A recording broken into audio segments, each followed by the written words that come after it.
Baik. Jadi teman-teman yang berbahagia, yang dimuliakan Allah Subhanahu wa taala, yang pertama sikap dari pemimpin yang adil ya.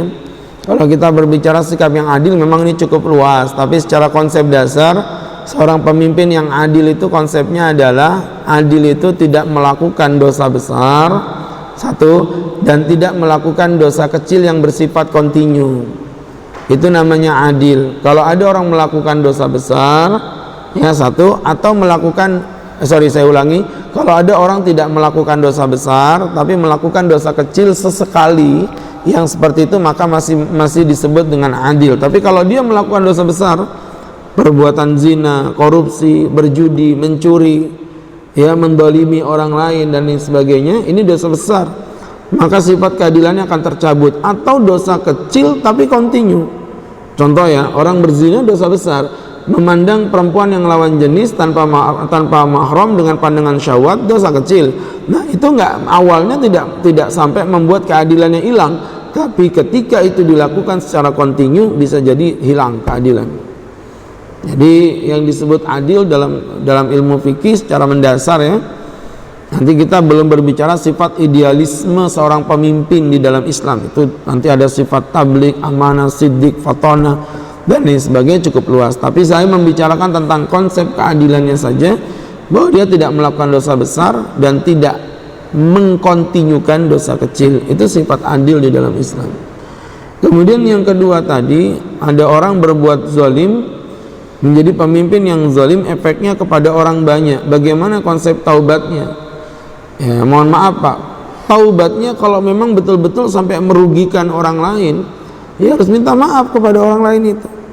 Kalau kepada negara, setidaknya dia minta maaf secara umum di depan publik ya, karena sifat kezaliman. Kecuali kalau dia, mohon maaf, zalim dalam arti dia tidak menyentuh pada orang lain, hanya pada dirinya sendiri, itu mungkin jauh lebih mudah. Tapi kalau sampai menyakiti, maka saya sering bilang, kalau orang sampai, saya mencuri uang bapak, saya tobat, saya nggak bisa tobat aja, saya wajib mengembalikan uang bapak, kan begitu logikanya.